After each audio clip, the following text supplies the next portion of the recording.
सबसे खराब स्थिति दुश्मनों के बीच नहीं, तथाकथित प्रियजनों के बीच होती है। प्यार का मतलब है कि आप एक दूसरे जीवन को पोषित करना चाहते हैं, कोई राय बनाए बिना। ये पोषण का रिश्ता होना चाहिए, न कि राय थोपने का।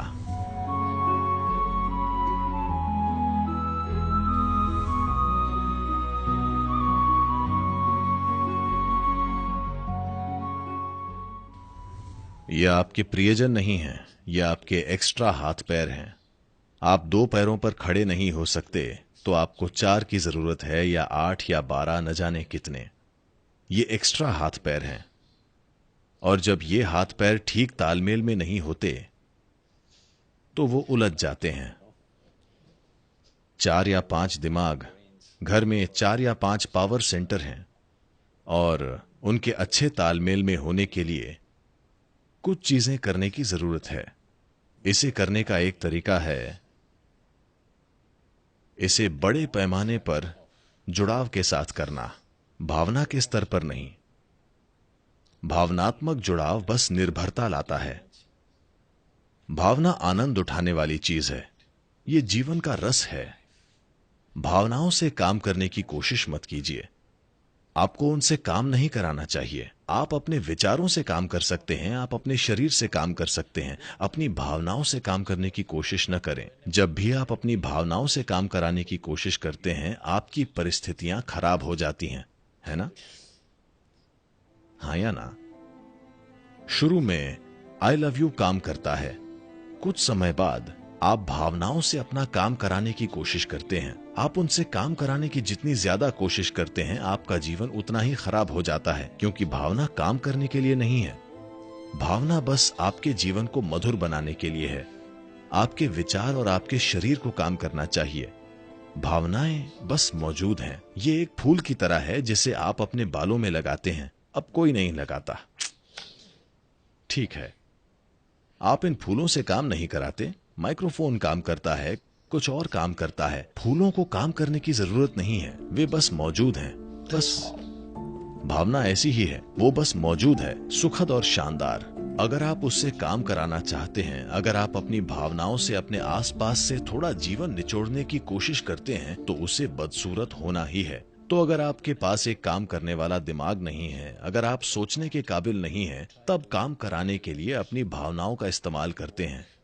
और ये कभी कभार काम भी कर सकती है, यही पूरी समस्या है। ये शुरू में काम करती है और फिर आप उसे और आगे ले जाने की कोशिश करते हैं, और फिर आपका जीवन इतना खराब हो जाता है, इतना ज्यादा खराब हो जाता है। उन लोगों के बीच जिन्हें एक दूसरे का ध्यान रखना होता है। सबसे खराब स्थिति दुश्मनों के बीच नहीं, बल्कि तथाकथित प्रियजनों के बीच होती है। आप सहमत हैं या नहीं? क्या मैं आप पर बहुत कठोर हो रहा हूं? हाँ या ना? तो लोगों की अपनी राय होती है। अगर आप किसी से प्यार करते हैं तो आपकी कोई राय नहीं होनी चाहिए। प्यार का मतलब यही है। प्यार का मतलब है कि आप एक दूसरे जीवन को पोषित करना चाहते हैं, कोई राय बनाए बिना। हम प्रियजन हैं, हमारी एक दूसरे के बारे में मजबूत राय है। नहीं, आप जीवन को बांधने की कोशिश कर रहे हैं। एक राय एक तरीका है किसी व्यक्ति को एक जंजीर में जकड़ने का। प्यार का मतलब है किसी व्यक्ति को एक नई संभावना में विकसित करना। ये दोनों चीजें एक साथ नहीं हो सकती, किसी भी तरह से ये साथ नहीं हो सकती। आप कभी कभार कुछ फैसले करते हैं उसे बेहतर ढंग से पोषित करने के लिए। आप घर में बच्चों को पाल रहे हैं, आपको कुछ फैसले करने पड़ते हैं जहां बच्चे अभी हैं, उसे अगली संभावना तक विकसित करने के लिए, उस पर राय कायम करने के लिए नहीं। जैसे ही आप एक राय बनाते हैं, आपको उस जीवन को एक नई संभावना में विकसित करने में कोई दिलचस्पी नहीं रह जाती। आप बस अपनी राय की एक खोल में उसे जकड़ देना चाहते हैं, और आप निराश हो जाएंगे अगर वो आपकी राय पर न चले। नहीं, ये इस तरह काम नहीं करता। अगर आप लोगों के साथ मिलकर रहना चाहते हैं तो ये पोषण का रिश्ता होना चाहिए, न कि राय का। ये इस तरह काम नहीं करेगा। बुनियादी प्रक्रिया ही गलत है। तो ये कैसे काम करेगा? संयोग से, स्थिति के नएपन के कारण, क्योंकि ये हनीमून टाइम है। ये कुछ समय के लिए काम कर सकता है, लेकिन उसके बाद ये काम नहीं करेगा। तो अगर वाकई ये एक प्यार का रिश्ता है, तो कोई राय नहीं होनी चाहिए, केवल पोषण होना चाहिए।